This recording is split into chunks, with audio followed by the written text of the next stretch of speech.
So we're going to be watching what the US values your life at $12,500,000 by Memeable Data. It was sponsored by Surfshark. It's year 2040 and sea levels are rising due to global warming.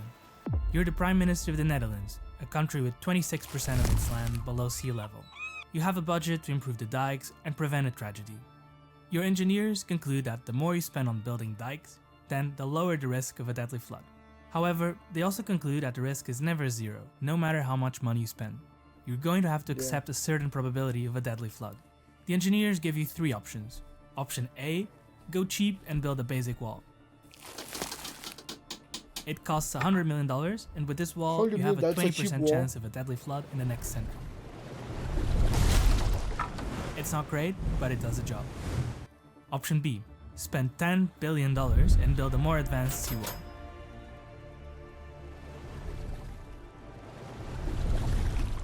It's much better, but there's still a 5% chance of a deadly flood in the next century. Option C, spend the entire national budget of $500 billion to build the best seawall possible. You'll be saving as many lives as you can, but there's still a 1% chance of a deadly flood happening in the next century. However, that also means you will not have any money left to build hospitals, schools, roads, and pretty much anything. You will have bankrupted the Netherlands. Which option do you choose?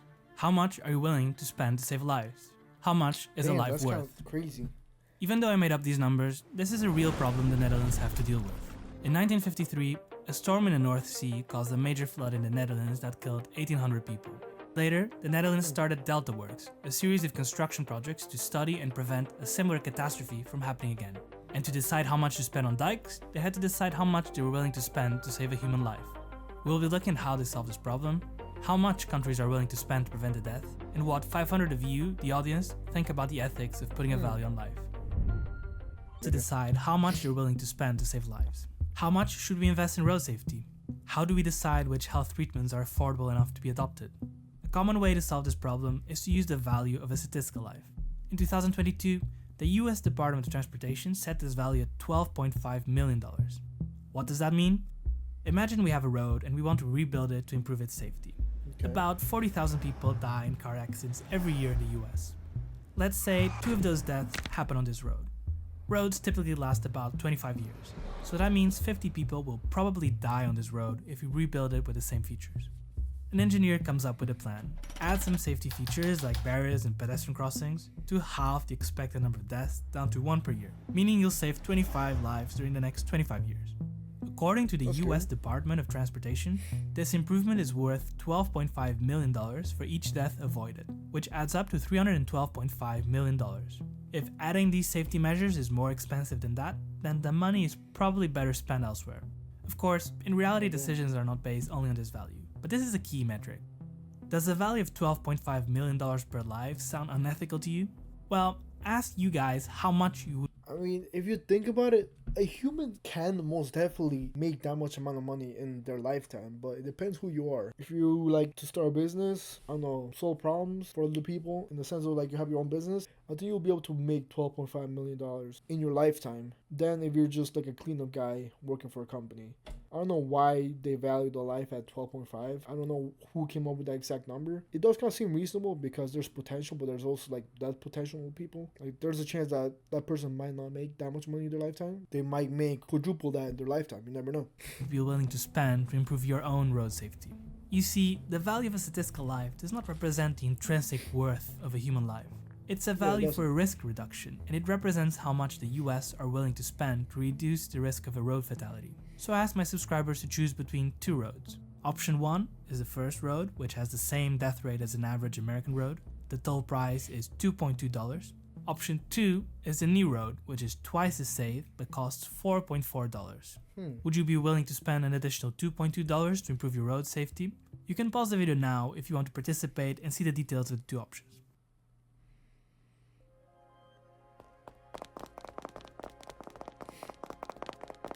I'll pick the safer one. Most people chose option 1. Really? If you chose this option, that implies you're not willing to spend $2.2 additional to reduce your risk of death in 0.0000175%, which suggests you give yourself a life valuation of less than $12.5 million.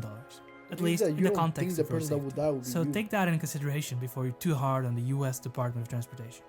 You might also be wondering how they got this value of $12.5 million. Yeah, how did they get that? Typically, there are two main methods to do this. First, surveys that measure the preference stated by people, surveys like this one. And secondly, we can also analyze the preferences revealed by consumers by looking at how much they spend on products like safer cars, insurance, and bicycle helmets. Both methods depend on the wealth of the country and its cultural values, which is why you end up with differences between countries. Here you can see some of the values I found. As you would expect, richer countries like the US tend to have a higher valuation. Which brings us back to the Netherlands. In 2012, the Dutch were using a value of a statistical life of 7 million euros to plan their dikes. Okay. The way they solved their dike problem is by doing a cost-benefit analysis with a cost penalty of 7 million euros for every expected death. So if you build better dikes, you spend more money building them, but you also save more money on the cost penalties of the expected deaths. If you combine the two costs, the minimum of that line gives you the best trade-off between risk and reward and tells you how much the government should spend on the dikes. Based on this math, the government set different safety standards for each region. In 2016, the probability of a flood in Amsterdam was 0.08% per year, or an expected one flood for every 1250 years. The ethics of these problems can get even more complicated. Imagine a 19-year-old patient has a serious disease which, without treatment, will kill him within 1 year. There is a treatment that can cure the man immediately and allow him to have a life expectancy of 80 years. However, the treatment costs $1.5 million and the National Health Service has a limited budget. Do you think the treatment is worth the money? Damn, bro. So with no treatment, you get 1 year. Or you can have a treatment that will cost $1.5 million and it will pretty much make you live until like you're 80 years old. I think it really depends on the person, dude. I don't think a lot of people are able to afford $1.5 million, first of all. And if you look at it from an insurance company's point of view, if you're given the treatment, there's no profit in that at all for you. Because even if you raise their policy to like, I don't know, 1,000, I don't think that you will make your money back at all on him. So I think like their health insurance will just pretty much tell them to fuck off and not give them the medicine just because it costs too much. But that human could essentially end up making that much money in their lifetime, way past that. I feel like everyone can. I feel like every human is able to make over $1 million in their lifetime if you do the right things. But dude, it really depends because I don't think they would afford it in my situation.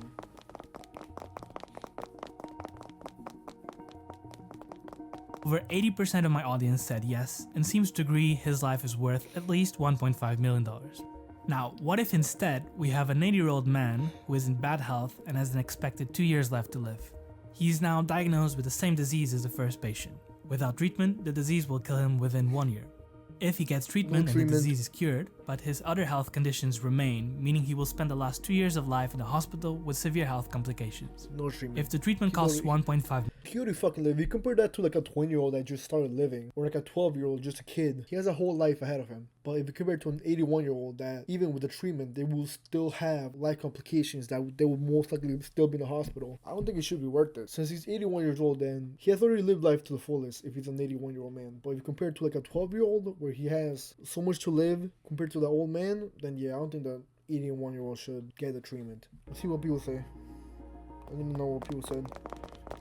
Yes. Some people said yes to that? Now the results from my audience flipped. More than 80% of my audience thinks the old man should not get the treatment. Yeah. There are two big differences between these two scenarios. First, the number of additional years of life that the first patient gets with the treatment, and secondly, the quality of those years. A treatment that gives you years of life spent in poor health is not as good as a treatment that returns you to your good health. That's why in healthcare, a different concept is used. The quality adjusted life year, also known as QALY. A value of 1 corresponds to 1 year in good health, whereas a value of 0 corresponds to death. A value somewhere in the middle corresponds to a year with health limitations. Okay. The first scenario gives you 60 years of life in good health, which corresponds to 60 QALYs. If the treatment costs $1.5 million, then that's a cost effectiveness of $25,000 per QALY. If you answer yes to this question, then you're implying a year of life in good health is worth at least that value. $25,000 is about £20,000, which is a value under which the UK considers the treatment to be cost efficient. The blue bars in this chart show the health technologies that were approved by the UK and their respective costs per QALY. In red, you have the health technologies that were rejected. As you can see, some health technologies cost more than £20,000 per QALY and were approved, so this threshold is not the only criteria used by the UK, but you can definitely see that the higher the cost per QALY, the less likely it is for a health technology to be approved. It's controversial to assign a value to someone's life, and these methods have limitations. Some people misinterpret the value of a statistical life, which is one of the reasons why politicians don't communicate it very often. During the first COVID wave, governments had to make a decision between protecting the economy or saving lives. Many countries use the hospital capacities to determine the lockdown measures, but we never really hear the value of a statistical life being mentioned. And yet, the interesting thing to me is that even if we don't use the value of a statistical life explicitly, we end up using it implicitly. If you're only willing to apply limited lockdown restrictions to protect the economy, then implicitly, you're saying it's not worth it financially to save lives beyond that point. With some reverse calculations, you could calculate the implicit value of a statistical life, which is exactly what this group of researchers did. They looked at how long governments waited to implement lockdowns during the first wave of COVID to estimate the implicit cost they were prepared to pay to protect their citizens. They estimated that the value of a statistical life in South Korea, a country which had early and strict COVID restrictions, was between $6.7 and $11.6 million, whereas in countries that took longer to apply lockdown measures, it was significantly lower. So, even if you refuse to put a price on life, your actions will do it for you. The point of this discussion is not to find how much your life is worth, but to discuss how we can find a compromise between saving lives and the limits of what society can afford. Unfortunately, we cannot prevent every death, but using a common metric like the value of a statistical life can help us make more informed decisions. It makes the choice of priorities more transparent to the public. For me personally, it's also a reminder that a certain risk of death is part of life. There are risks you decide to take, like doing extreme sport, and there are others you can't really decide on. Every time you step out of your house to do things like buying groceries, you could get run over by a car and die. There are over 4,000 pedestrian fatalities per year in the EU, meaning that if you live here, there's a 0.001% chance you'll get run over by a car every year. You could minimize that risk by never leaving your home, but instead, you accept it. Or at least, I hope you do. This video was interesting, but if you do think about it, I can see why companies like healthcare sometimes don't approve certain medicines. It's kind of hard to give them a treatment that costs like $1.5 million. In that situation that we were given, it doesn't seem that worth it if he's gonna live like 2-3 months and then end up dying later on. But yeah, man, it's an evil world because it is money after all, and I feel like money just kind of comes and goes. If we was able to pay for it, amazing, but if not, it's kind of hard in the company's eyes to lose that much money.